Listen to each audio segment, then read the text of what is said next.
Halo, Assalamualaikum warahmatullahi wabarakatuh. Teman-teman, malam hari ini kita live lagi ya. Malam hari ini saya mau bahas tentang cara bangun channel YouTube ya. Bukan saya sih yang ngebahas, yang bahas kali ini Mas Frandi ya. Mas Frandi, beliau dari YouTube Mastery ya. Jadi ceritanya Mas Frandi ini bakal buka kelas ya. Saya coba liatin mana nih? Saya share screen dulu. Oke, ini adalah landing page-nya ya, punyanya Mas Frandi, youtubemastery.id, seperti itu. Kemarin saya sudah sempat lihat sih, ada landing page-nya ini, seperti itu. Kemarin, kalau nggak salah ada Mas Wira kemarin nge-share di Facebook tentang kelas ini. Launchingnya sih rencana besok, kemungkinan besar saya bakal ikut juga gitu. Nah, seperti biasa ya, kenapa saya mau ikut, saya rasa ini adalah momentumnya tepat gitu. Saya sudah banyak ikut kelas YouTube yang ada ya. Nah, cuma seperti biasa gitu, nggak jalan gitu kan. Nah, terus ini kemarin saya baca-baca tentang materinya, wah sepertinya materinya ini lebih mudah gitu kan. Ya, materinya lebih mudah dan lebih cocok lah untuk orang kayak saya yang mungkin agak sibuk dan agak males bangun channel YouTube seperti itu. Jadi akhirnya kemarin saya kontak Mas Frandi dan tim, rencananya pengen ngadain webinar bareng beliau, seperti itu. Oke, sekarang saya undang Mas Frandi. Oh, Mas Frandinya hilang malah. Oke, ini ada Mas Frandinya nih. Oke, sip. Mas Frandi dengar suara saya, Mas? Ya, dengar. Suara saya masuk, Mas? Oke, masuk. Oke, teman-teman semua, ini Mas Frandi ya. Beliau ini yang punya kelas youtubemastery.id. Seperti itu. Nah, rencana launching kelasnya ini kapan, Mas? Besok, Mas ya? Ya, rencananya besok jam 10 pagi. Jam 10 pagi, Mas ya. Mas, ceritain dong, Mas, kenapa awalnya pengen bikin kelas YouTube Master ini, Mas? Oke, mulai dulu kali ya perkenalan. Iya. Oke, assalamualaikum warahmatullahi wabarakatuh. Oh iya, betul. Waalaikumsalam warahmatullahi wabarakatuh. Mungkin perkenalan dulu ya. Mungkin yang belum kenal, nama saya Frandi.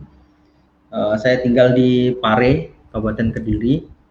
Jadi kalau background saya sih sebenarnya dulu saya belajar internet marketer itu tahun 2010 ya. 2010 ketika saya masih kuliah. Saat itu saya masih bisnisnya itu konveksi. Jadi di kampus karena banyak permintaan bikin kaos gitu, saya buka konveksi. Jadi basic saya bisnis online dan bisnis offline gitu. Terus sampai sekarang pun kalau teman-teman mungkin teman-teman saya itu banyak yang nggak ngeh ya kalau saya main YouTube gitu ya. Jadi kenalnya mereka saya usaha, saya ada 3 usaha ya, Kampung Inggris LC nomor 1, terus kemudian Jago Bahasa, dan yang terakhir ini adalah Dijin. Terus saya kalau di karir YouTube itu saya mulai tahun 2013. 2013 itu nyoba-nyoba ya main YouTube, macam-macam saya coba metodenya segala macam. Terus baru tahun 2015 itu saya menemukan kayaknya udah kliknya ini kayak gini nih main YouTube, algoritmanya gitu ya. Algoritmanya secara mayor udah masih nggak berubah sih YouTube itu dari tahun 2015. Jadi ya apa yang membuat video kita bisa viral gitu ya. Jadi itu ada faktor-faktor yang mempengaruhi, dan ketika video-video kita itu memenuhi faktor-faktor tersebut, itu kita lebih mudah nanti potensi viralnya sangat tinggi gitu. Tahun 2015 ya. lanjut Mas. Ya, itu perkenalan singkatnya mungkin gitu Mas. Kita langsung kalau ada yang ditanyakan. Ya. Sip. Tadi ngomongin Dijin.id itu apa sih Mas? Punyanya Mas Frandi? Ya, dijin.co.id itu perusahaan saya di dijin.co.id ya? Ya, perusahaan saya di bidang konsultan digital marketing. Oke. Oh, berarti ini sekalian gitu Mas ya? Dijin.co.id ini coba saya buka. Wah, buka jasa SEO juga Mas ya? Iya. Traffic building, creative design. Oke. Kalau Mas Frandi sekarang channel YouTube ada berapa Mas? Atau fokus di satu channel aja Mas? Channel YouTube total ada sekitar 17. Kalau yang belum monet yang masih bangun-bangun sih ada 3 ya. Jadi total 20 sebenarnya, tapi yang sudah monet itu 17. Oh, ada 17 yang monet Mas ya? Ya. Terus Mas, kalau untuk ini Mas, di kelasnya Mas Frandi nih, nanti yang bakal launching, kira-kira itu materinya dimulai dari mana dulu itu Mas? Contoh misalnya nih, saya kan besok mau gabung nih, kan saya awam banget tuh, bahkan ini tadi atau kemarin bahkan ini saya baru bikin channel YouTube. Nah, kalau di kelasnya Mas Frandi ini diajarinnya bagaimana Mas? Ya, kalau di sini kan saya udah nyiapin ada 39. Jadi pertama ini saya launching nanti bentuknya e-course ya. Jadi bentuknya e-course, ada 39 video materi dan 39 modul, serta ada nanti kita diskusi di grup Facebook gitu ya. Nah, materinya apa? Jadi yang pertama itu pendahuluan ya. Pendahuluan itu isinya ruang lingkup YouTube Mastery. Jadi YouTube Mastery itu apa? Biar orang nggak salah paham gitu ya. Banyak yang japri saya, Mas, konten cara buat videonya gimana dan segala macam. Rata-rata mereka berfokus dengan cara membuat video. Padahal YouTube Mastery itu sebenarnya adalah suatu framework gitu ya. Suatu ilmu, pengalaman saya selama 5 tahun bagaimana mengelola channel. Jadi frameworknya, ilmunya, masalah needs-nya, masalah kontennya gimana, shootingnya gimana, itu bebas. Dan kalau kita lihat, kalau secara garis besar channel itu sebenarnya dibagi jadi 3 ya. Ada namanya personal brand atau corporate brand channel. Yang kedua itu scalable channel, dan yang ketiga itu adalah combined channel. Dan YouTube Mastery ini bisa dipakai di semua jenis konten, semua jenis channel tadi gitu. Jadi kalau misalkan teman-teman ada yang misalkan sekarang sebagai YouTuber pengen tapi channelnya kurang greget nih, itu bisa cocok, bisa juga sebagai YouTuber personal brand, untuk personal brand, ataupun bagi pebisnis yang punya usahanya usaha besar tapi nggak eksis di YouTube gitu. Dia rata-rata corporate itu agak kesulitan mengembangkan channelnya. Rata-rata mereka punya talent bagus, dana besar, tapi nggak bisa memaksimalkan channelnya. Di corporate dengan YouTube Master ini corporate brand juga bisa dibangun. Terus untuk scalable channel, jadi bagi orang yang ada yang pemalu gitu ya, ada orang-orang model-model pemalu, terus dia nggak pede kalau di depan kamera gitu kan, dia intinya kalau udah di depan kamera dia keringet dingin aja gitu. Itu juga bisa dengan ini, karena semua jenis video itu bisa dikerjain dengan YouTube Mastery, karena di sini diajarkan fundamentalnya, mulai dari bagaimana riset keyword gitu ya, bagaimana memilih niche, terus bagaimana menyiapkan kesuksesan channel gitu ya. Karena kesuksesan channel itu udah disiapkan jauh-jauh hari Mas, jadi nggak asal membuat channel gitu ya, terus kemudian nanti kita bingung edisi apa ini, nggak bisa, itu sudah disiapkan di awal. Jadi kayak misalkan saya dulu bangun corporate brandnya LC, Kampung Inggris LC, itu saya udah tahu ini nanti isinya ini gitu. Jadi udah kita setting di awal gitu. Jadi ya udah tinggal syuting aja, jadi udah nggak musingin lagi. Makanya kalau tagline saya itu banjir viewer dan subscriber tanpa ribet mikirin ide konten, karena memang kita pakai salah satu tools, bisa dibilang itu tools terbaik untuk para YouTuber ya. Itu kita udah nggak perlu mikir, karena keputusan kita mau bikin konten apa itu berdasarkan data dan angka kayak gitu. Itu di pendahuluan. Terus terus memilih needs gitu ya. Terus bagaimana kita riset market, Di search market ini paling nggak ada 3, ada untuk size-nya, ukurannya seberapa, terus kemudian market trennya seperti apa, dan terakhir adalah potensial earning. Jadi potensi penghasilannya di channel ini kira-kira kalau kita buat channel jangan sampai nanti ternyata pasarnya besar tapi ternyata nggak boleh nih diproduksi di YouTube gitu. Kita memperhatikan itu juga. Kemudian di planning ini kita nanti nyiapin ya, kayak toolsnya apa saja yang dibutuhkan. Kemudian ada namanya aturan 40 video. Banyak sekali YouTuber yang nggak ngeh ini dengan 40 video. 40 video Mas ya. Aturan 40 video. Jadi rata-rata mereka satu misalkan buat channel, kemudian buat satu video. Wah, view-nya dikit nih. Buat lagi 2 video, view-nya dikit lagi 3 video, udah makin nggak semangat, 5 video nggak ada yang nonton, akhirnya ditutup channelnya. Stop sudah. Oh iya.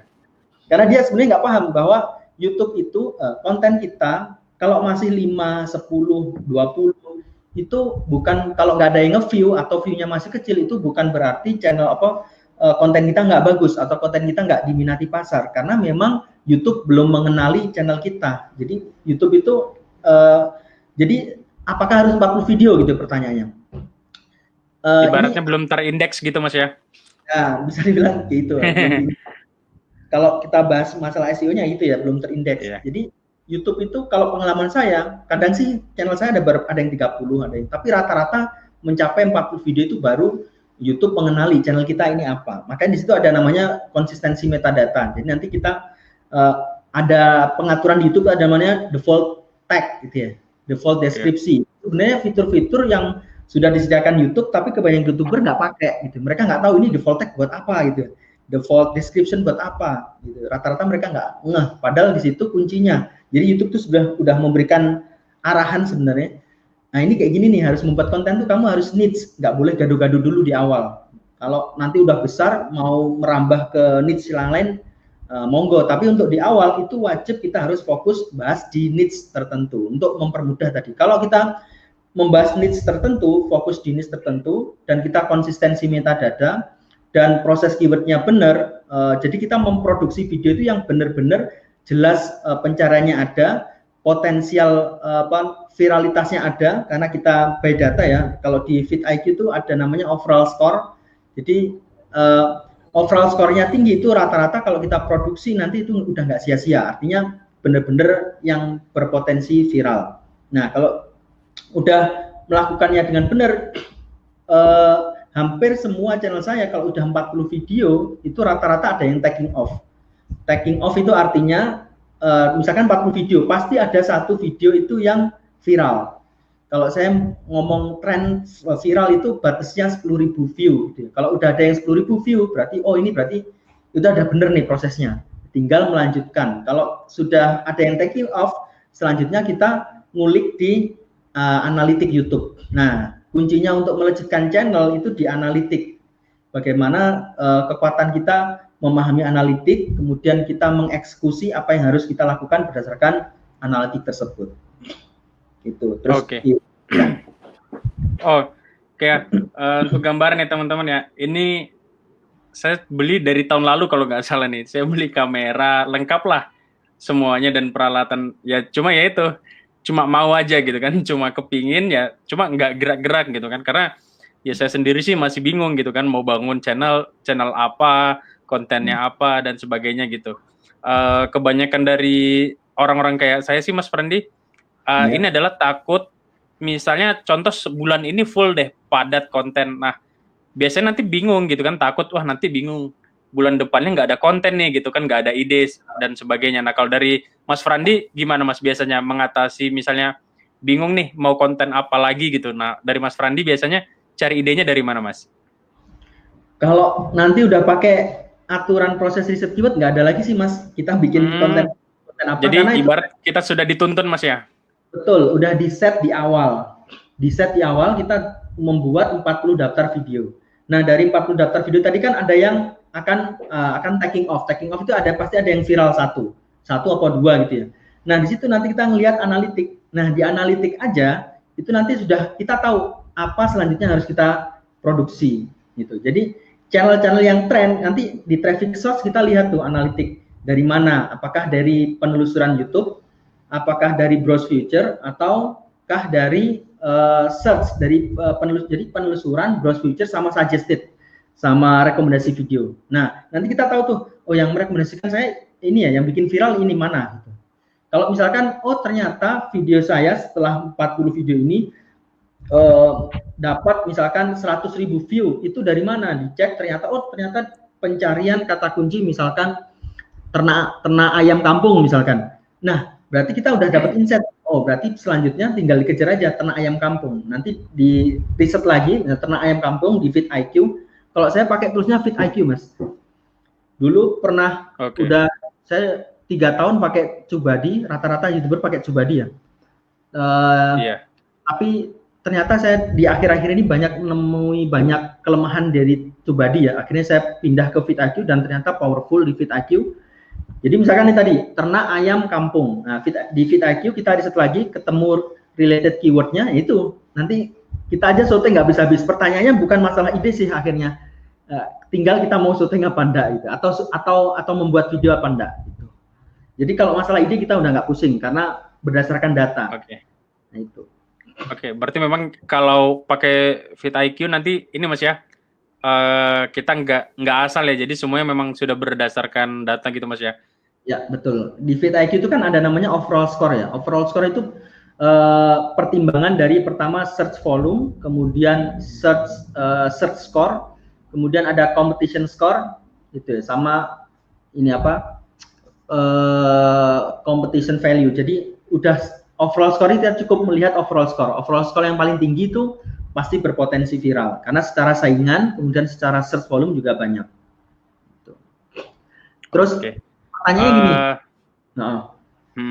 bagaimana misalkan gini, kan banyak juga Mas yang mencari orang yang seperti itu, volume. Nah, itu ada tekniknya. Bagaimana kita sama-sama membuat video yang misalkan judulnya hampir sama, target keyword yang sama, tapi kita bisa lebih dipromosikan sama YouTube. Itu ada 5 faktor yang mempengaruhi.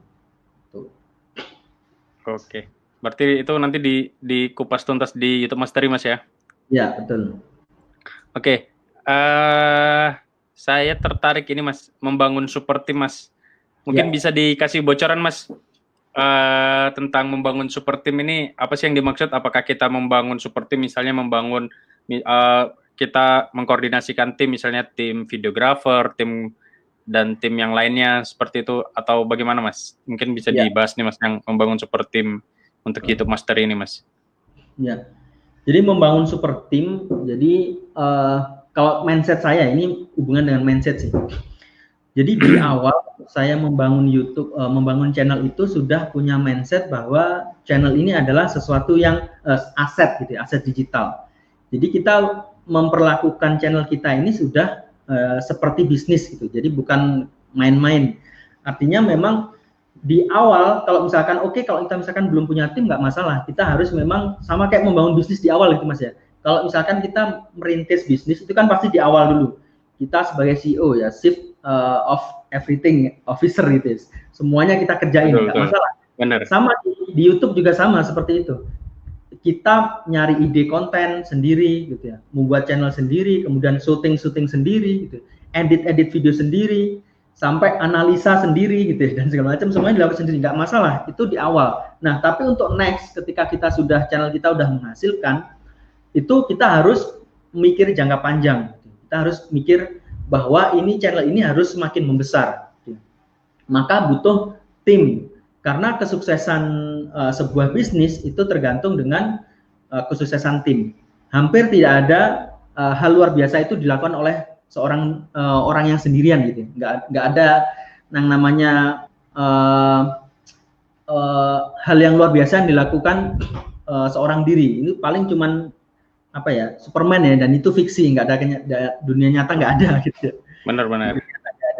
Maka super team ini menurut saya sangat penting, sangat fundamental, dan di awal saya jelaskan ini mindset kita ya, tujuan kita bangun channel itu apa. Kalau hanya sekedar untuk menghasilkan uang, make money, mungkin itu beda. Tapi kita nggak di sini di YouTube Mastery nggak diajarkan mindset di awal itu kita hanya make money, tapi juga build bisnis, membangun bisnis. Karena dari channel itu sebenarnya ini bisa kita mulai dari pengusaha misalnya, pengusaha terus kemudian build channel bisa, atau kita balik dari channel terus kemudian kita buka usaha. Karena di YouTube Mastery juga traffic revenue streamnya bukan hanya dari AdSense, ada juga dari jualan. Kita jualan produk fisik atau jualan jasa ataupun kita jualan produk digital. Gitu. Jadi lebih triknya gimana kita membangun tim. Kalau kita bahas timnya YouTube itu pertama ada scriptwriter, penulis naskah gitu ya. Kemudian voice over, pengisi suara. Kemudian ada videographer yang syuting. Kemudian video editor yang edit. Terus ada masuk quality control. Ini saya jelaskan dulu kalau lengkap ya timnya ya. Oke, Mas. Dalam kenyataannya ini nanti bisa hanya dikerjakan 1 orang atau 2 orang atau 3 orang, tergantung size dari channel kita. Kita punya berapa banyak channel atau channel kita udah berapa ribu subscriber kayak gitu. Mana tadi? Dari mana ya? Sampai scriptwriter, sampai control quality, Mas, quality control. Dari quality control. Jadi dari video editor masuk ke quality control untuk ngecek kualitasnya. Jadi kita ada SOP untuk ngeceknya. Jadi nanti diharapkan semua video yang kita hasilkan itu standarnya sama. Jadi nggak ada yang misalkan editor 1A, misalkan dia agak payah nih editingnya, satunya canggih, nggak mungkin ada perbedaan karena kita sudah rekrut tim. Nanti saya ajarkan juga bagaimana rekrut tim sampai bagaimana trainingnya sehingga bisa diikat dengan SOP sehingga kualitas video yang kita produksi ini bisa setara semua kayak gitu. Dari situ, dari quality control terus masuk dikasih kalau ada ini admin gitu ya. Jadi ada admin YouTube. Tugasnya admin YouTube ini adalah untuk pertama ngupload, kedua adalah menjadwal gitu. Kelihatannya simpel kalau hanya channel kita 1, tapi kalau channel kayak saya udah 17, maka admin itu wajib gitu ya, karena dia ngupload, kemudian nanti schedule-nya itu aja sendiri banyak ya yang dilakukan, mulai dari ngasih judulnya harus supaya ber-CTR-nya tinggi, bagaimana harus judul kan, kemudian ngisi deskripsi, kemudian ngisi tag, ngisi thumbnail gitu ya. Thumbnail supaya CTR tinggi, thumbnail harus menarik gitu. Terus nanti belum ke mengatur ads-nya supaya audience retention-nya tinggi gitu ya. Sampai ngisi card, subtitle, end screen, wah banyak kerjanya admin gitu ya. Itu admin. Terus setelah admin urusannya YouTube analis. Kayak saya nyebutnya YouTube analis. Nah, YouTube analis ini sebenarnya posisi yang paling penting di super team. Karena YouTube analis ini orang dalam tanda kutip dia yang paling pinter gitu ya. Karena dia tugasnya adalah menganalisa YouTube analitik kita, semua channel kita dianalitik sama dia, dan tugasnya dia adalah melaporkan setiap mingguan. Jadi setiap minggu kita ada rapat itu membahas perkembangan channel, bagaimana perkembangan channelnya seperti apa gitu ya. Apa yang harus dilakukan, video mana yang harus diproduksi lagi, itu disajikan oleh YouTube analis. Jadi YouTube analis ini selain dia bisa menganalisa channel, dia juga harus bisa menyampaikan dalam bentuk laporan yang itu setiap minggu. Kemudian nanti ada laporan tiap bulan otomatis ketambahan review semua channel selama 1 bulan, otomatis perhitungan gaji pendapatan, earningnya berapa segala macam. Karena kalau di saya itu ada namanya ownership program ya, jadi ada tim-tim inti yang saya beri saham. Tujuannya apa? Supaya mereka ya serius gitu ya nangani channel kita, hingga nanti mereka tiap bulan tuh juga seneng. Nah, betul. Ikut rasa memilikinya juga tinggi, Mas ya. Betul. Mereka juga tiap bulan tuh seneng. Wah, ini pendapatan saya nanti segini nih, bagi hasilnya segini. Jadi mereka seneng. Nge-report setiap bulan tuh biasanya mereka paling seneng kalau laporan tiap bulan kayak gitu. Itu sih. Jadi kita mikirnya ke depan ya, karena kalau kita sendiri itu pasti teman-teman nggak mungkin kan kehidupannya di depan laptop terus gitu ya. Betul. Nanti teman-teman jadi orang kuper nanti kalau kayak gitu terus. Tapi dengan tim kita bisa bagi-bagi dan karena yang mikirkan channel kita ini banyak orang, akhirnya channel kita akan terus tumbuh, terus growth, nggak stuck gitu ya. Itu Mas Kira. Jadi ini ya untuk teman-teman ya. Yaitu saya kalau misalnya ketemu orang, saya ngasih taunya itu bukan main AdSense tapi bisnis AdSense gitu. Jadi ya udah kita memang harus seriusin gitu. Jadi bukan dianggap main-main gitu kan, tapi dianggap bisnis gitu. Bukan main YouTube tapi bisnis YouTube seperti itu. Nah, samain juga teman-teman ya.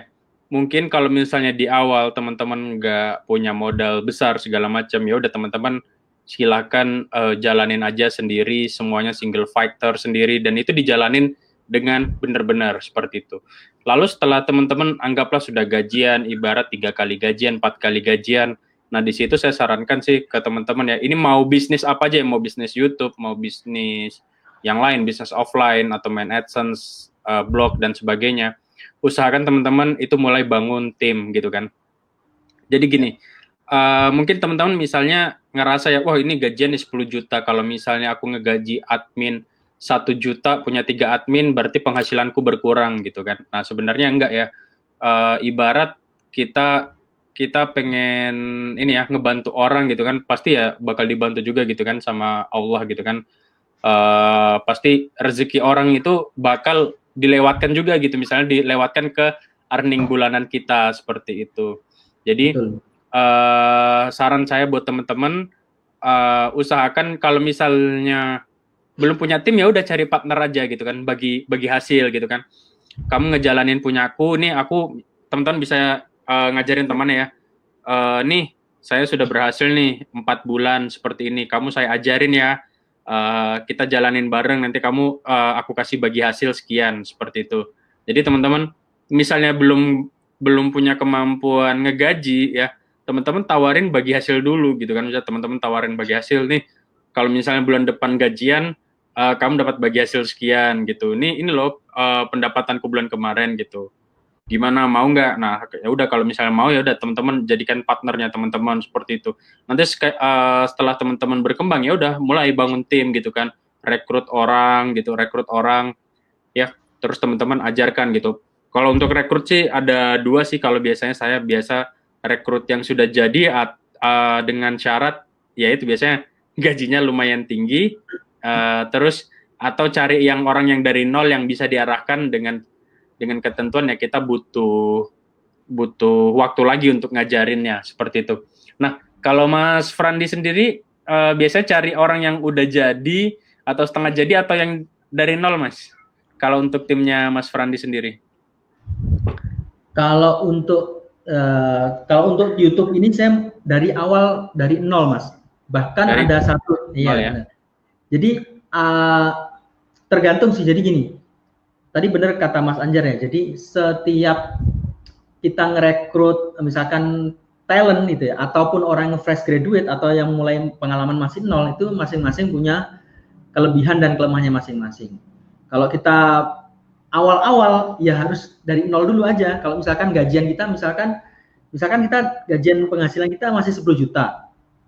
10 juta itu kan paling hanya dapat 2 gitu ya, prediksi saya. Kita bisa ngerekrut tim hanya 2. Dan 2 itu bukan talent. Kalau talent kan gajinya udah gede gitu ya. Jadi kalau saya dulu di YouTube karena memang benar dari nol, saya ngerekrut tim itu dari nol. Bahkan ada tim saya itu yang awalnya nelayan ya. Jadi ngidupin komputer aja saya ngajarin gitu.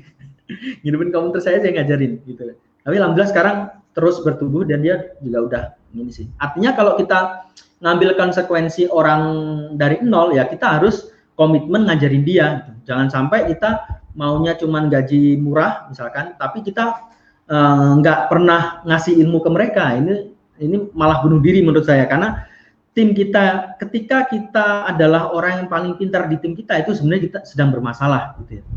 Jadi makanya membangun tim itu ada ilmunya. Wajib minimal 1 minggu sekali itu teman-teman harus charge ilmu dari tim, kalau memang timnya teman-teman itu dari nol gitu. Sehingga harapannya nanti tiap hari, tiap minggu, minimal tiap minggu diajarin itu, nanti insya Allah udah setahun 2 tahun itu kita udah ringan ya, udah nggak perlu kerja sendiri. Tapi kalau kita dari awal pengennya cuman bantu, biasanya tenaga teknis gitu ya, nggak begitu paham tentang bisnis atau nggak begitu paham tentang secara detail, itu nanti kita yang stres sendiri gitu ya. Jadi ada harga yang harus dibayar. Kalau teman-teman sudah punya modal, pengen nyari talent itu lebih bagus. Tapi kalau mulai dari nol, saran saya talent dari nol aja nggak masalah. Fresh graduate, asal kita harus berkomitmen terus memberikan ilmu sama dia. Gitu. Oke. Itu ya teman-teman ya, mau nambahin juga ya berdasarkan pengalaman. Jadi gini, ketika kita mengajak orang atau kita merekrut orang yang masih nol ya, kita anggap masih nol lah di dunia digital marketing dan sebagainya ya, kita konsekuensinya adalah kita harus sabar teman-teman. Ya, kita harus sabar karena orang-orang baru itu pasti dia banyak membuat kesalahan gitu kan.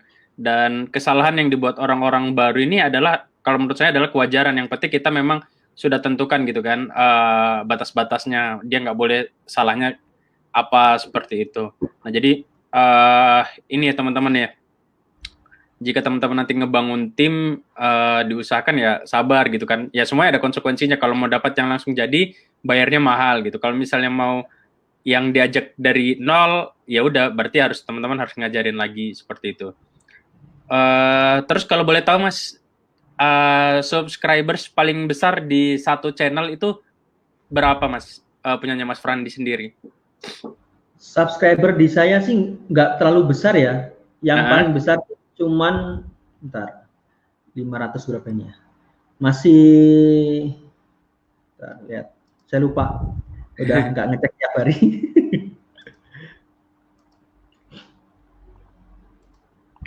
Antara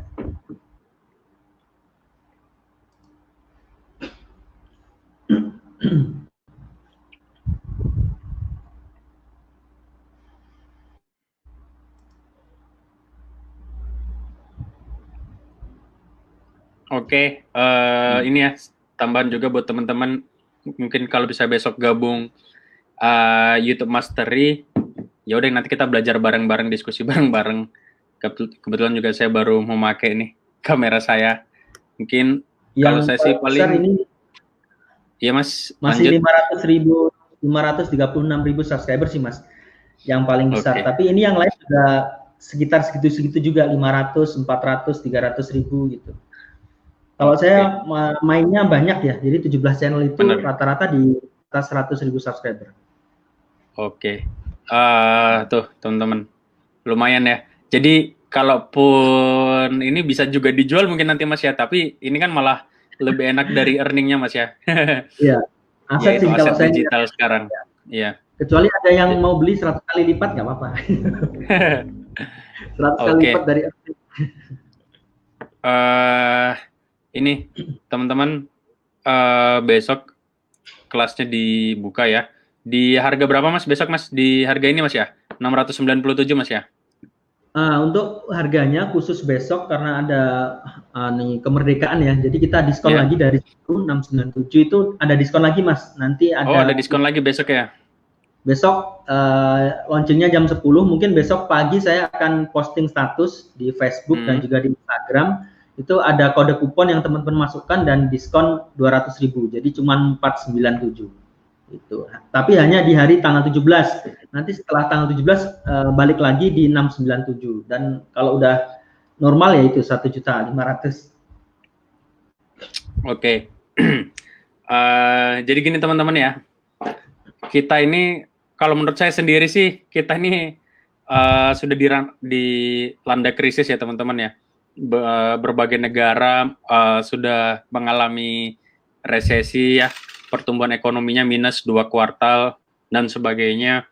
Makanya kemarin saya bingung nih, kan mau bangun bisnis apa lagi.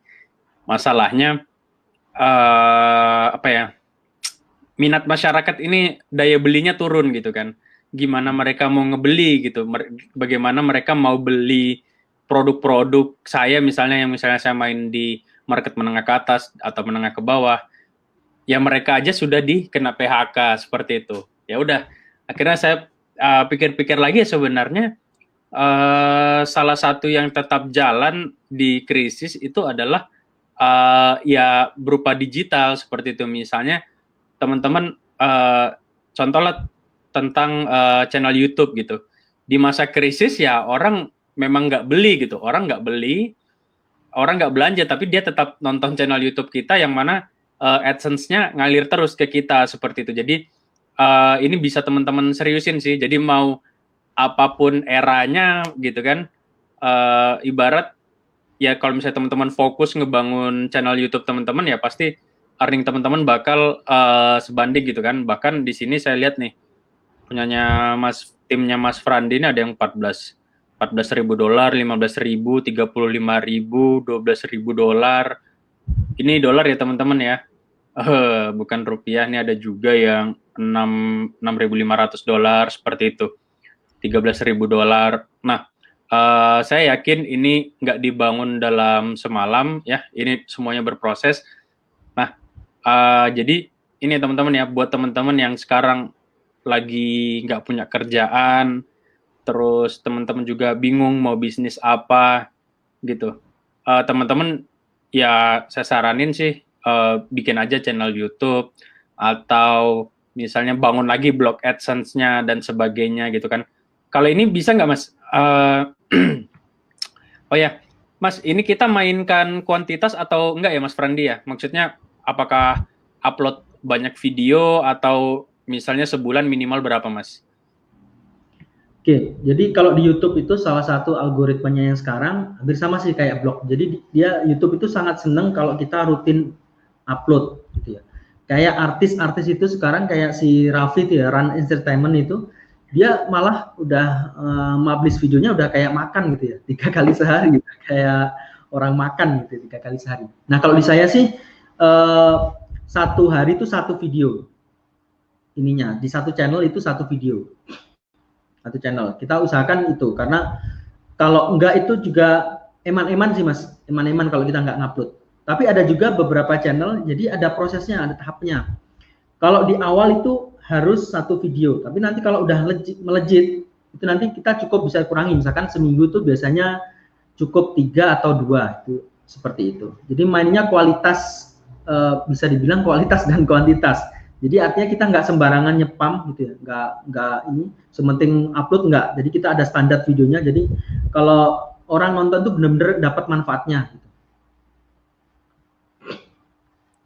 Oke, sama buat teman-teman yang mau tanya-tanya silahkan ya.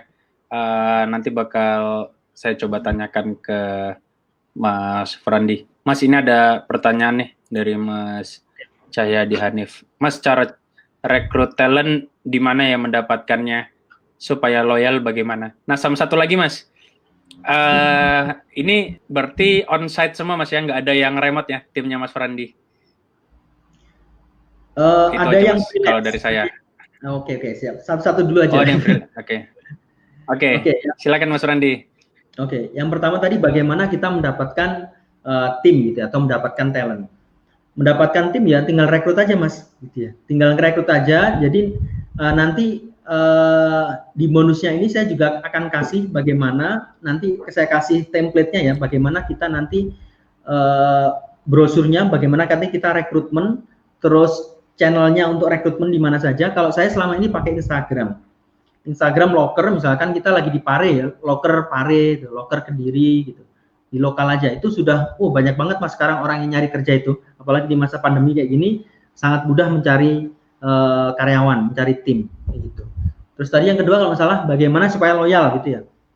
Nah, kalau saya sih pertanyaan itu agak nggak begitu relevan ya dengan kehidupan sekarang karena prinsip kita kita sebagai pengusaha jangan sampai mikir bagaimana tim kita itu loyal.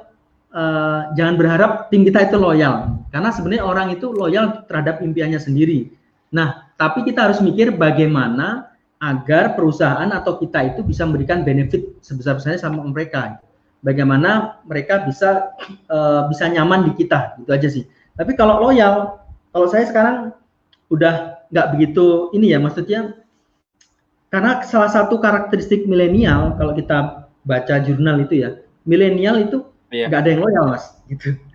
Milenial itu nggak ada yang loyal, jadi mereka hanya loyal terhadap impiannya. Nah pertanyaannya, PR-nya kita sebagai pengusaha adalah membawa impian mereka, para milenial ini searah dengan impian perusahaan. Jadi itu yang akan membuat, dalam tanda kutip, membuat mereka loyal. Tapi kalau misalkan mereka, biasanya milenial itu kalau mereka udah pinter, keluar ya nggak masalah. Itulah pentingnya kita membangun sistem bisnis. Siapapun nanti yang ngisi itu, bisnis kita tetap berjalan. Tapi kalau kita nggak punya sistem, nanti kita training gitu ya, pinter keluar nanti kita yang pusing sendiri. Gitu. Jadi kalau di zaman sekarang menurut saya bahasanya bukan loyal lagi ya. Saya lebih seneng pakai bahasa militan gitu. Oke, betul betul. Oke, jadi itu teman-teman ya, itu jawabannya Mas Frandi sebagai pebisnis tuh. Jadi kalau saya sendiri sih lebih senang nyerap ilmunya Mas Frandi sebagai pebisnis, bukan sebagai YouTuber ya. Jadi seperti itu ya teman-teman ya. Kalau kita misalnya mau bangun bisnis, itu kita jangan baperan teman-teman, jangan baper. Ya kita udah siap gitu kan. Contoh misalnya ada orang yang kita ajarin dari nol, kita ajarin bikin web, kita ajarin bikin ngenal hosting dan sebagainya, sampai daleman-dalemannya kita ajarin semua, kita ajarin bikin traffic segala macam.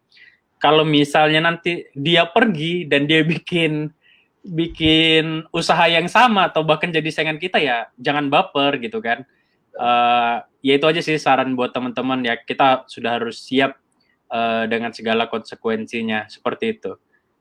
Karena ya seperti itulah realita gitu kan. Bahkan saya juga misalnya sering tuh ngajarin orang dari nol dan sebagainya gitu kan. Rencananya mau saya pengen jadikan tim jangka panjang ya, cuma akhirnya misalnya dia melepaskan diri, akhirnya ya jadi saingan saya. Tapi ya kita nggak perlu baper sih. Ya begitu Mas Frandi ya. Betul banget Mas. Mungkin kalau kita baru usaha gitu, baper itu wajar Mas ya, karena mungkin butuh jam terbang. Tapi saya mulai usaha itu tahun 2008, jadi hampir udah nggak ada rasa kalau ditinggal karyawan, itu udah biasa aja. Itu udah sering ini. Oke. Oh ini ada yang nanya lagi nih Mas. Tips konsistennya Mas gimana Mas?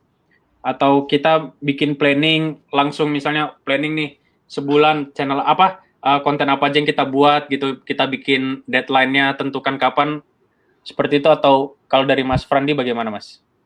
Mbak Nanda, ini maksudnya konsisten buat video ya maksudnya ya? Iya betul, konsisten buat video. Nah jadi aktivitas kita itu kita bisa semangat, bisa konsisten, bisa komitmen kalau kita tahu why-nya. Nah, sama kalau misalkan ternyata konsistensi kita mengupload video atau mempublish video ini ternyata itu dianggap penting sama YouTube, maka kita ya nggak mungkin kan nggak konsisten. Jadi orang yang nggak konsisten itu rata-rata dia nggak paham bahwa YouTube ini butuh upload atau publish yang konsisten. Kalau kita udah tahu ilmunya, oh ternyata ini menjadi pertimbangan utama YouTube untuk kesuksesan channel kita, maka kita udah tahu why-nya nih, maka ya kita harus konsisten. Dan supaya kita konsisten sebenarnya tergantung mimpi kita tadi ya, kembali lagi mindset kita, apakah kita hanya main-main di YouTube atau kita benar-benar mindset kita adalah membangun bisnis. Nah kalau kita mindset membangun bisnis ya, kalau kita mau sukses harus konsisten. Dan kalau kita bicara masalah YouTube, konsistensi upload ini sangat penting. Oke, gini ya teman-teman ya, konsisten ya. Jadi mau nambahin juga ya buat teman-teman ya.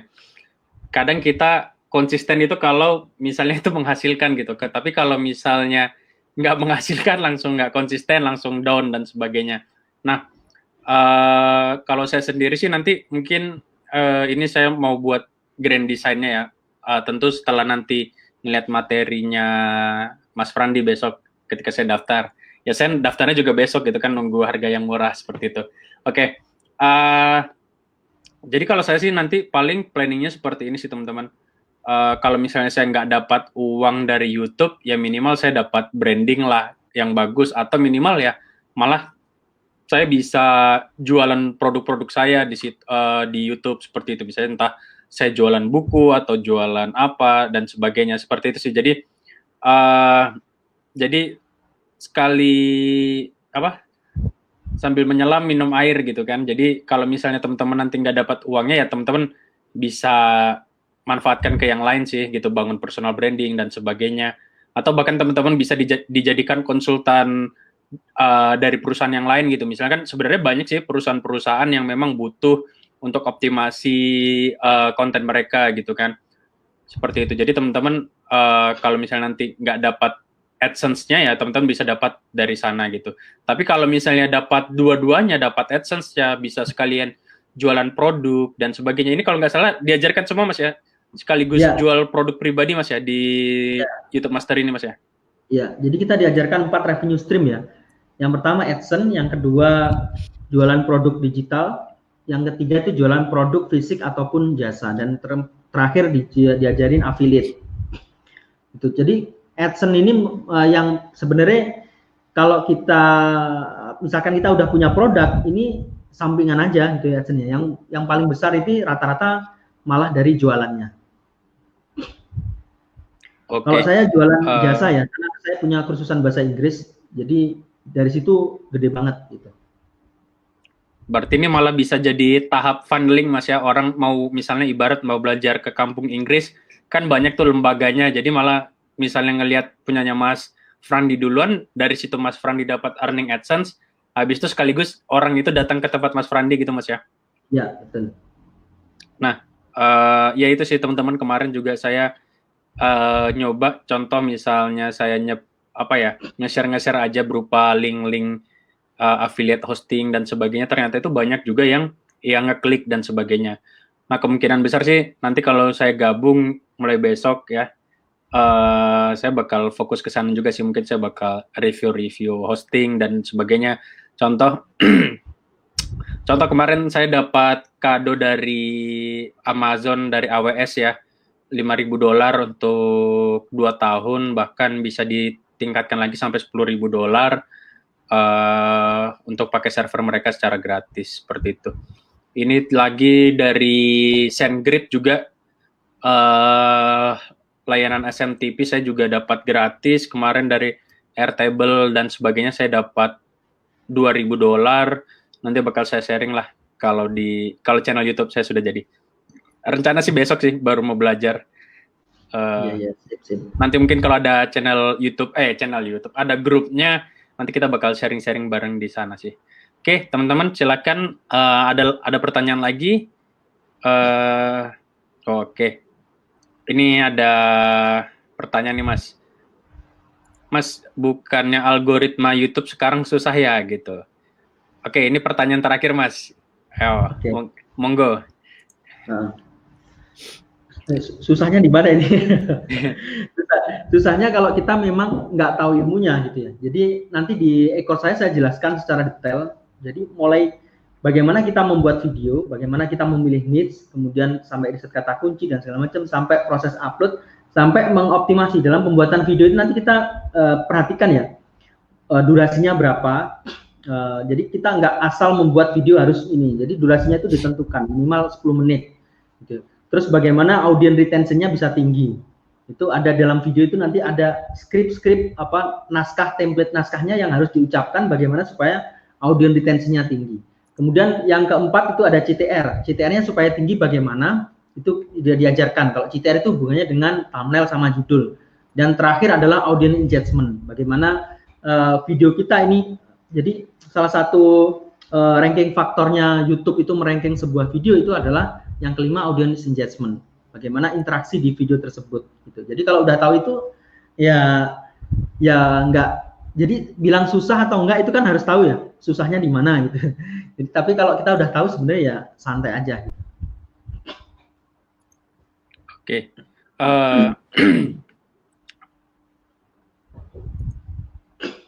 Oke. Jadi seperti itu ya teman-teman ya. Jadi mau apapun itu, misalnya teman-teman ngejalanin bisnis, mau jualan offline, mau jualan online, mau bikin channel YouTube dan sebagainya, usahakan teman-teman itu punya ilmunya dulu ya, sambil diluruskan niatnya nih gitu, misalnya niatkan kalau misalnya channel YouTubeku besar, aku dapat banyak penghasilan, bisa menghidupi keluargaku dan keluarga besar yang lainnya, seperti itu. Jadi jadi kalau misalnya teman-teman sudah ada landasannya nih, sudah ada ilmunya, sudah niatnya juga lurus, ya udah nanti ke depannya bakal mudah seperti itu. Beda dengan teman-teman langsung hantam rata gitu kan, sembarangan aja gitu kan, langsung pokoknya jalanin aja gitu. Nah, kalau misalnya teman-teman tanpa ada ilmunya, ya udah teman-teman bakal kesulitan seperti itu. Oke, itu aja teman-teman untuk webinar malam hari ini. Besok kita gabung bareng-bareng di YouTube Mastery-nya Mas Frandi. Lalu ini juga ya, tadi saya di PM oleh tim payu.id. Nih, besok juga mulai rilis juga nih payu.id. Ini kembarannya Foodpress, cuma dia versi web base. Ini startup baru ya dari Jogja. Besok bakal kita bahas. Jadi di webinar kita bakal bahas Payu. Oke, itu aja teman-teman. Terima kasih banyak Mas Frandi, ilmunya malam hari ini Mas. Apa ya? Menjernihkan saya lah, ibaratnya. Oh, ternyata main YouTube itu seperti ini gitu kan. Ya, kebetulan juga ini di sini ada juga materi membangun super team ya.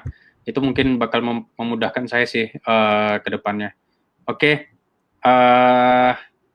Terima kasih banyak Mas Frandi, terima kasih banyak juga teman-teman tadi yang udah nonton, sekitar ada 60-an orang ya. Terima kasih banyak. Itu aja teman-teman malam hari ini. Assalamualaikum warahmatullahi wabarakatuh. Waalaikumsalam warahmatullahi wabarakatuh.